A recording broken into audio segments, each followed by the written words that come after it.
Gisakay Sinakay sa amo ang service, Your Honor. service. Pag sinabing service, ibig yung sabihin, sasakyan.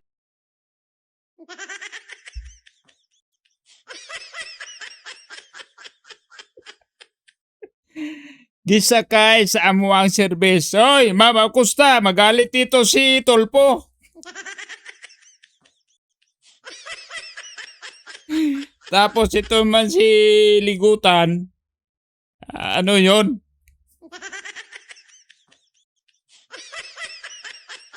Mama, kusta? Bakit di mo sinagot? Kabayo yon, kabayo. Ulitin natin. Dito talaga mga kababayan ha.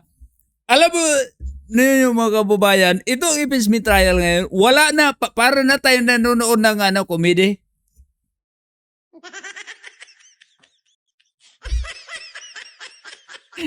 Ulitin ha, ulit.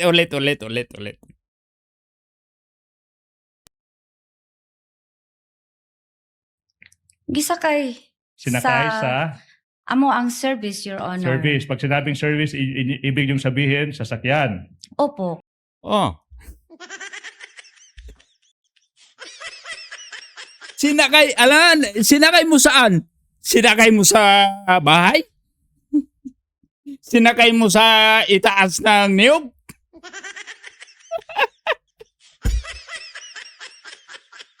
Dito mababayan na, alam na ho natin dito na itong sa prosecution, wala na talaga silang mahanap-hanap na pinakamatibay na ebidensya.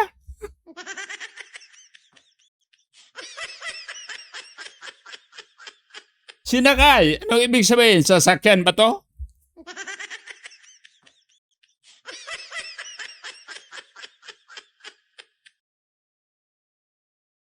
Ilang sasakyan kung meron man.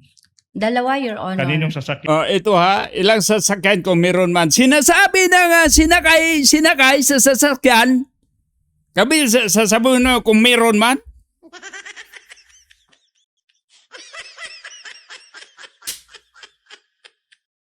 Nayawa na. Yan yung pinagsakyan ng perang iyan. Sa OBP, Your Honor. OVP. Sumakay ka ba sa similar sa parehong sasakyan together with Lemuel Ortonio? Ako nagsakay sa isang sasakyan, Your Honor. Tapos si Ortonio po nagsakay sa isang sasakyan, Your Honor. Kaya saan kayo nagpunta after that? Nagpunta po kami sa office po ng OBP. Office of the Vice President. Anong oras kayo dumating doon? If at all? Mga nakaabot mi dito mga 4. Umabot kami doon plus at 4. konti. Okay, 4 or 4 o'clock ng konti?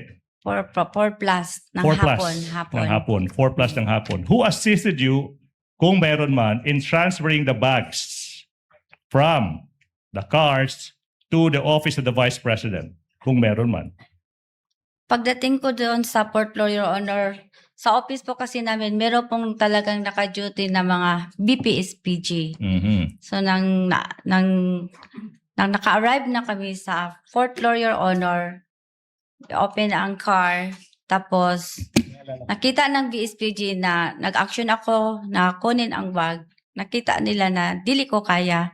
Tumulong po ang dalawang BPSPG, Your Honor, Mhm. na ang bag makuha doon sa sasakyan, tapos ilagay namin sa trolley. And then? Tapos sakay na kami, Your Honor, sa elevator na hindi tao ang sumasakay. Ano yung service elevator, Your Service Honor. elevator. Sakay Okay, na now. kami. Saan nyo dinala yung pera? Dinala ko po sa aking extension office, Your Extension Honor. office. Yung 4 traveling bags. Opo, Your Now, Honor. ito yung tanong now, Madam Witness. Hindi po ba, noong November 25, 2024, Committee on Good Government and Public Accountability hearing, sinabi nyo dun, please show the TSN, that's right after encashment, pagkatapos pong ma-encash yung 125 million pesos, tinawagan mo sino? CSO officer, Your Honor. Colonel La Chica. Chica. To quote, sinabi mo doon, you called him Whoa. What's that? I just built a budgeting app in Base 44. Guys, and you told him na eto na yung ready na yung 125 million pesos. Tama po ba? Sinabihan ko po siya, Your Honor, na na-encash ko na po ang cheque for the confidential funds. Yes, ma'am. Question. Ikaw yung special disbursing officer. Ikaw yung nag-prepare ng confidential, yung physical financial plan. Hindi mo masabi kung empleyado ba. Hindi mo masagot-sagot yung napakasimpleng tanong kung empleyado ba si Colonel La Chica. The question is, why did you have to call Colonel La Chica to inform him, Colonel La Chica, ready na ang 125 million pesos? Bakit? Kasi po, may instruction po sa taas, Your Honor, ng aking head of agency na kung ma-encash ko po ang cheque, i-release ko po kay Sir La Chica, kinsa iyang gi-designate nga special officer po, a security officer po sa Office of the Vice President na siya i-order, Your Honor. Okay, ma'am. Sabi mo, Anong mali dyan?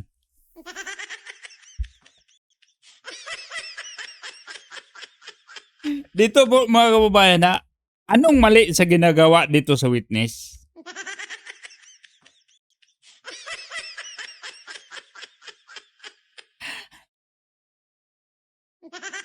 Wala, sir, di ba? Nagdahil kay Ma'am Acosta, nagagalit na lang si Tulpo. Alam mo dito mga kababayan, ang apektado dito, itong prosecution at si Tulpo. Hindi apektado dito si Inday Sara at saka itong witness. Hindi apektado. Ini-elaborate lang ng witness dito kung ano ang ginagawa niya. At lahat-lahat naman na ginagawa niya ay ayon doon sa instruction ng kanyang head.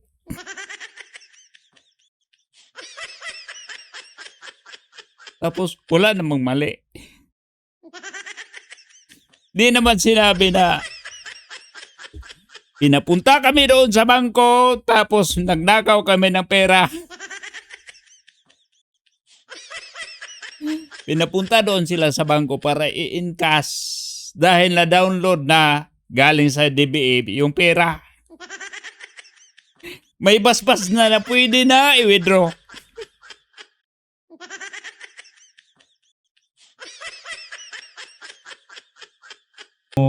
tinawagan mo si Colonel La Chica kasi yun yung utos ng head of agency. Siguro sa ating mga kababayan na hindi alam, sino ba? Oy, Gunggong!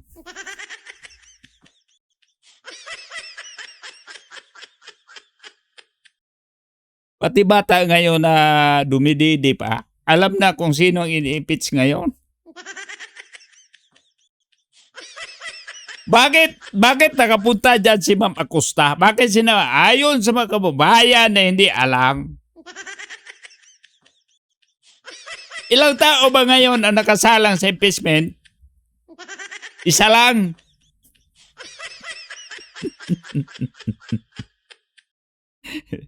Ito kasing abogado, ito mga kababayan nasubrahan to eh. Parang pinahaba yung proseso. Kahit yung mga tanong na hindi na dapat mo itanong, itatanong mo pa lang para maging mahaba.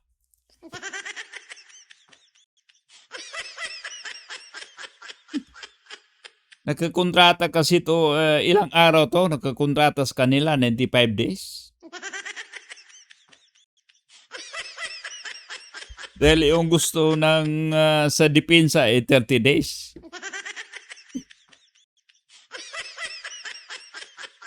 Baka malaki-laki din yung upit, tiba-tiba din to, paldo nito.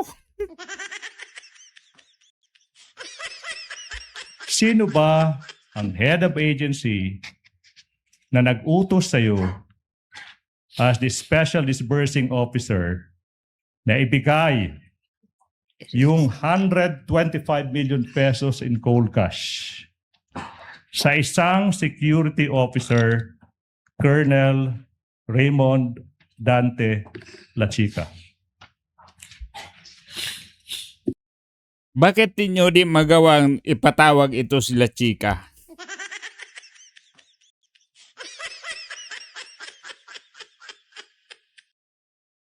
Bakit po? Bakit? Dapat sana dalawa. Yung witness stand dalawa. Dahil halimbawa, dalawa yung ipatawag ninyo na saksi. Patawag ninyo ito sila chika. Huwag mong tanungin dito si Acosta. Bakit? Sila chika mo yung tatanungin mo. Bakit? Bakit ikaw? Baka mamaya sumagot naman sila chika. Ako talaga. Alangan naman ikaw.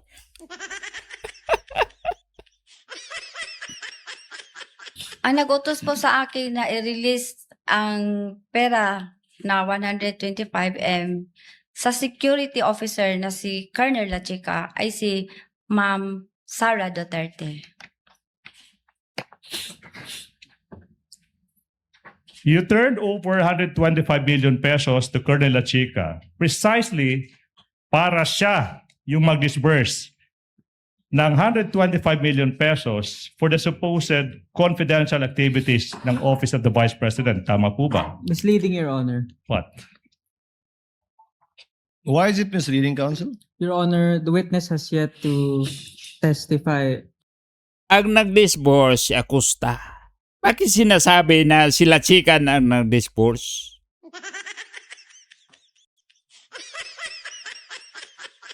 Na-release na yung pera. Taga-release si Acosta. Binigay kay La Chica. Iba yung mag-release, iba yung gumastos. Sila chika ang gumastos. Magpunta doon sa mga gastos.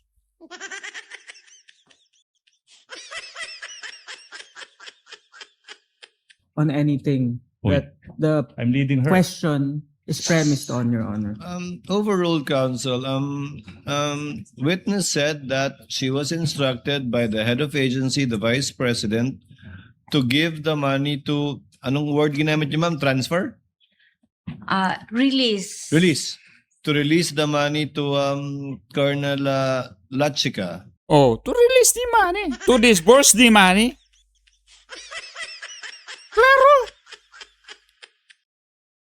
Proceed, counsel. Now, hindi po ba na nag-testify ka rin sa November 25, 2024 Committee on Good Government hearing na binigay mo yung 125 million pesos kay Colonel Lachica kasi si Lachica lang yung may alam, siya lang yung may alam on how to implement yung confidential activities. Di po ba? Tama.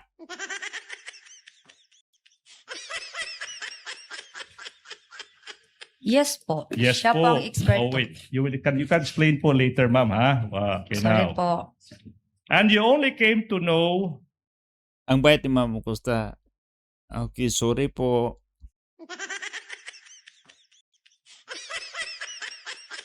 Alam mo nito mga kababayan ha?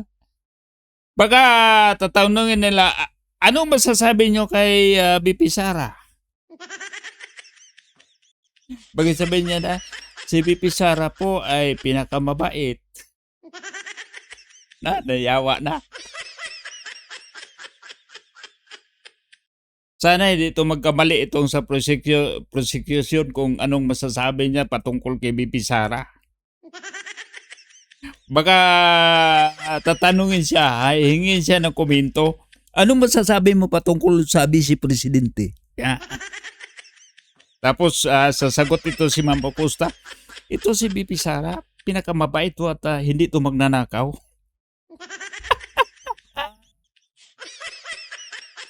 Nayawa na. That Colonel La Chica knows how to implement the confidential activities. Nalaman nyo lang na si Colonel La Chica yung may alam paano i-implement yung confidential activities precisely because yun yung sabi sa inyo ni VP Inday Sara Duterte. Tama po ba? Kasi po ang Wait, security, Ma'am, with all due respect po pwede pong sagutin ng yes or no without explanation. Ma'am, I will allow you, pero pwede po bang sagutin po muna? Yes or no? Yan ha. Ito nakakabuisit ito. Tatanungin ka tapos magpaliwanag ka ayaw. Gusto lang sila lahat. I-control ka lahat.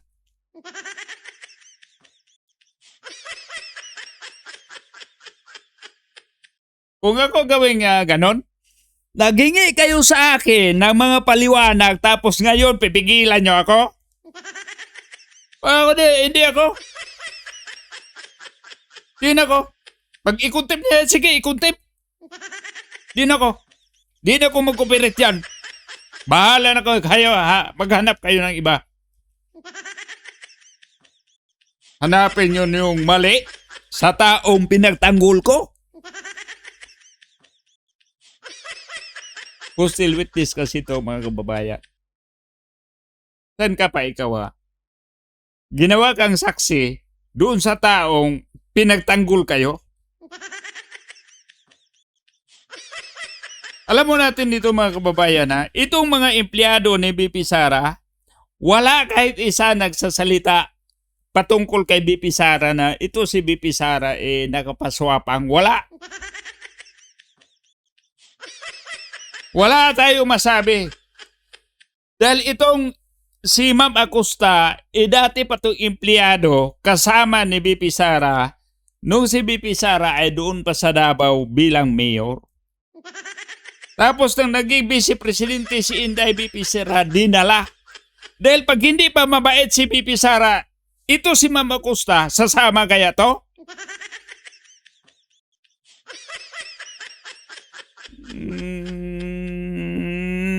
I will allow you to explain. Your Honor, the witness is answering, Your Honor. May the witness be allowed to finish her answer? She already started answering, counsel. Mm. Let her answer and you can continue with your direct. Kindly answer, pakisagot po, Ma'am Gina. ma'am. Yung katanungan. Your Honor, may I request to repeat the question, Your Okay na. Ulit na Honor? lang po, Attorney I Ligutan. will. Nalaman mo na si Colonel La Chica yung may alam paano i-implement yung confidential activities. Kasi nga, yun yung sabi sa inyo ni VP Sara Duterte. Tama po ba? Yes, siya po ang security officer na sinabi ni Vice Presidente. Alright. Now, I'm showing you yung transcript, page 140 this time. Do we have it? Page 140. Tanong sa inyo, Representative Luiso, then why did you give all the money to Colonel La Chica? Yung sagot niyo was, because po may utos po ni Ma'am Inday Sara na sa kanya ko po i-release kasi siya po ang nakakaalam kung paano po i-implement ang mga programs and activities in line po sa confidential activities. You confirm that? Yes, Your Honor. Madam, since si La Chica yung may alam paano i-implement yung project under confidential funds, siya din yung nag-implement ng mga confidential activities. This time, ma'am, hindi na 2022. This time, for 2023, correct? Kahit anong taon, pag ang trabaho mo ay parehas pa rin, walang mag-iiba, pizza lang. Parang ako, yung pumasok ako dito sa trabaho ng 2010 hanggang ngayon, yung posisyon ko hindi nag-iba. Kahit pa iba-ibahin mo ba yung pizza, yung trabaho ko, ganun pa rin.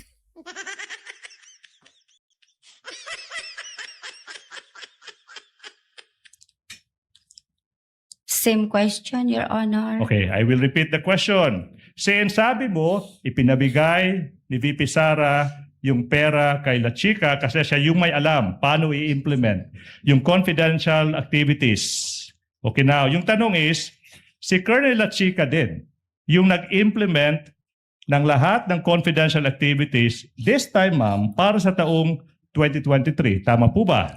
Tama po, Your Tama Honor. po. Now, this is the question now. You will agree that handling tsaka yung pagdi-disperse ng 500 million pesos 500. na pera ng bayan, ma'am, pondo ng bayan, hindi iyan trabaho ng isang security officer kagaya ni Colonel Lachica.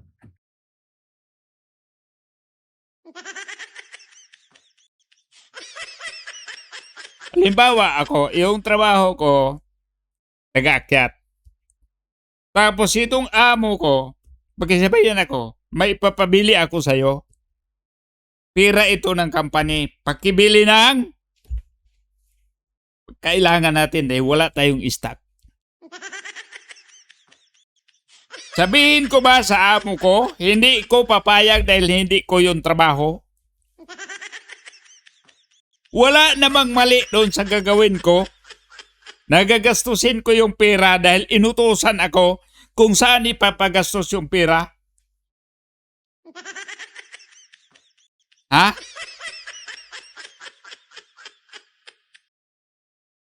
Tama po ba? Objection, Your Honor. What's the objection? Counsel, what's the objection? Your Honor, the objection is grounded that it's argumentative and it calls for a conclusion, Your Honor. Kindly modify, counsel. It is Okay, now. argumentative. You can